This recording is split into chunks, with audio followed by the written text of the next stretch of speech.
Olá, tudo bem? Tudo certo? Tudo ok por aí? Muito bem, nós estamos falando sobre os textos que nos trazem a revelação dos evangelhos sobre a ressurreição de Jesus.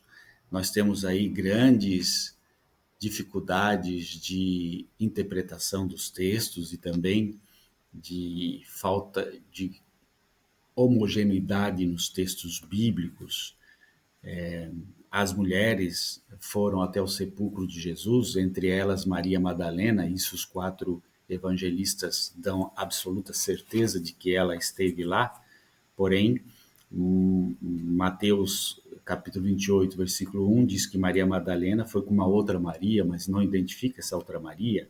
Marcos capítulo 16, versículo 1 diz que foi Maria Madalena, Salomé e Maria, mãe de Tiago. Lucas capítulo 24, versículo 10, Maria Madalena, Joana e Maria, mãe de Tiago. E João capítulo 20, versículo 1, diz que foi Maria Madalena sozinha ao sepulcro de madrugada. Pois bem, então nós podemos perceber aí que Maria Madalena está nos quatro textos, mostrando a importância de Maria Madalena para esse momento histórico importante da ressurreição de Jesus segundo os textos bíblicos.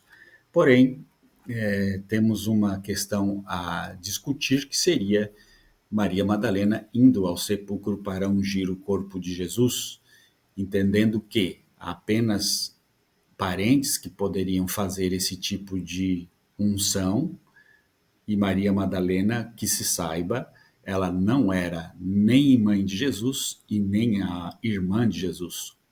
Logo, ela não teria o direito de ir ao sepulcro fazer esse gesto de ungir o corpo de Jesus. Portanto, nos deixa uma indagação de que ela poderia ser mais do que uma amiga, ela poderia ser esposa de Jesus. Esposa, sim, teria o direito de ir ao sepulcro e fazer a unção do corpo de Jesus.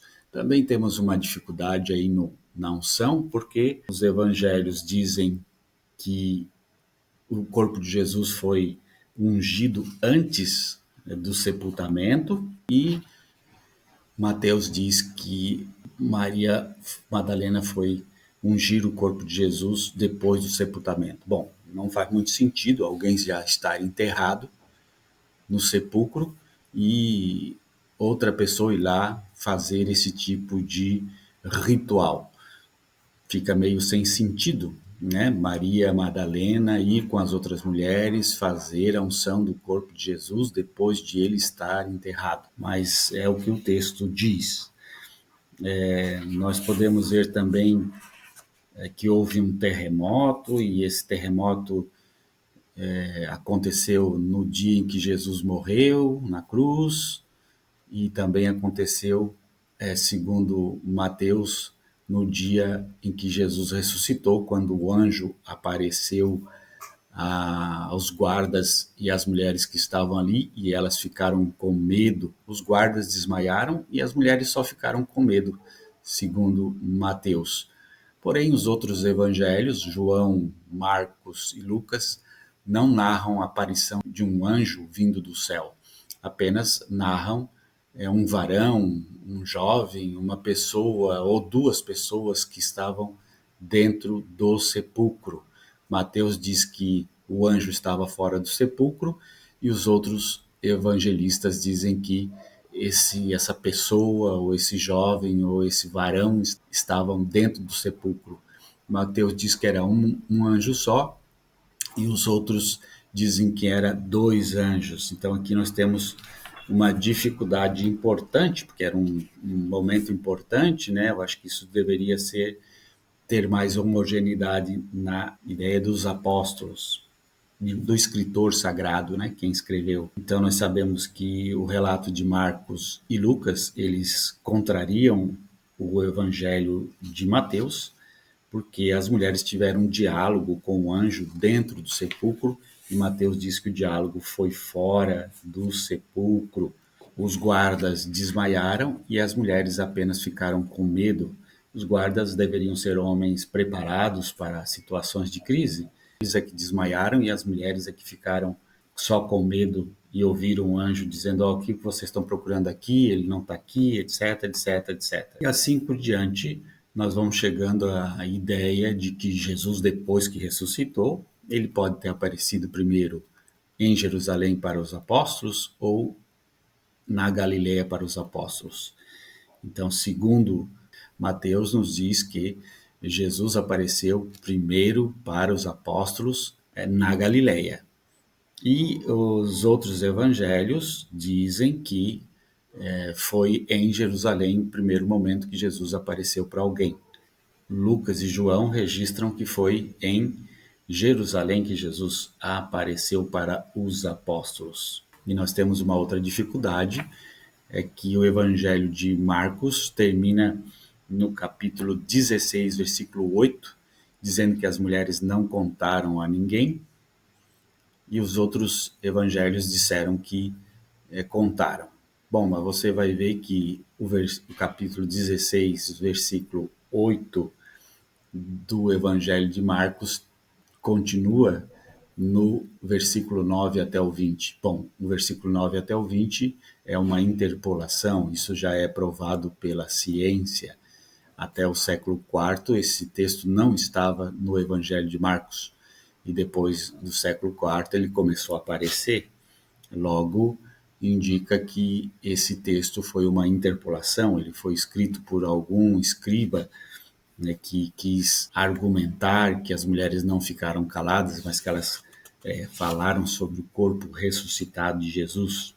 Em Mateus 28, 8 diz que as mulheres saíram do sepulcro com temor e grande alegria e foram anunciar aos outros discípulos que Jesus tinha ressuscitado.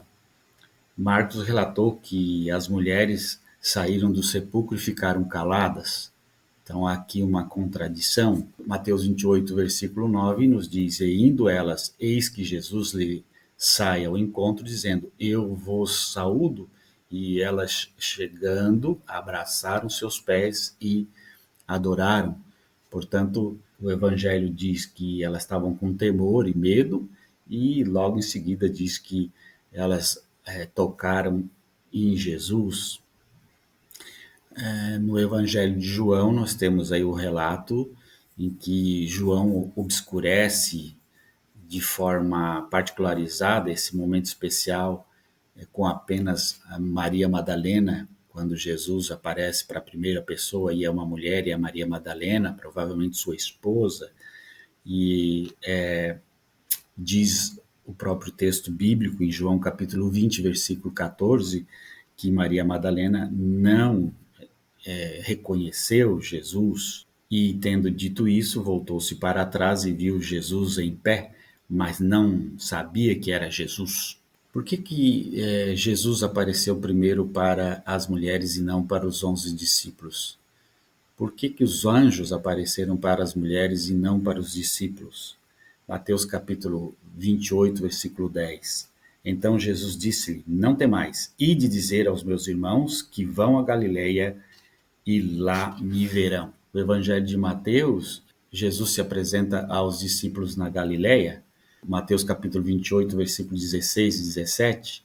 No Evangelho de João, Jesus se apresenta primeiro a Maria Madalena e depois ia se apresentar aos discípulos em Jerusalém, isso está em João capítulo 20, versículo 19.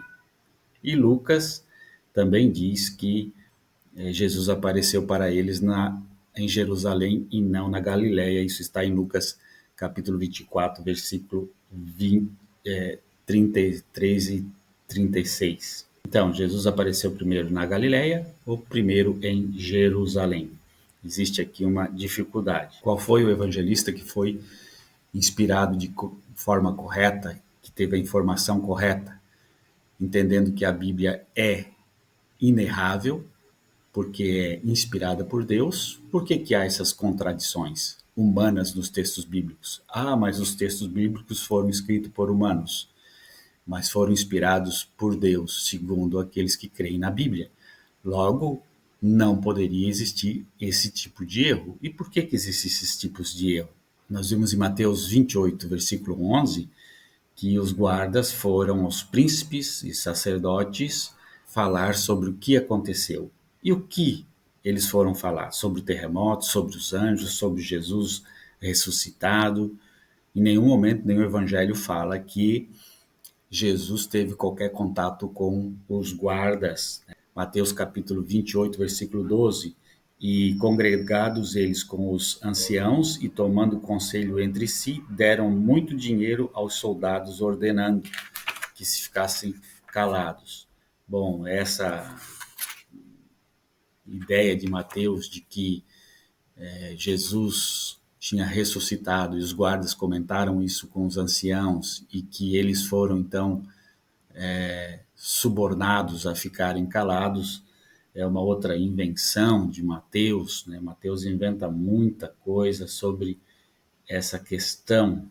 A Bíblia é inerrante, a Bíblia é inspirada, ela não deveria conter nenhum tipo de erro.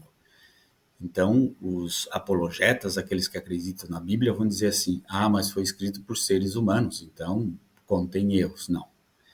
Só contém erro naquilo que lhe interessa, que interessa ao pastor, ao padre, ao bispo. E naquilo que interessa a eles não contém erro. Então, dizer assim: ah, essa passagem é inspirada, tem que ser assim. Ah, mas essa outra não, porque foi escrita por homens e existe, os homens erram, etc. Não. Se a Bíblia foi inspirada, ela deve ter sido inspirada de cabo a rabo.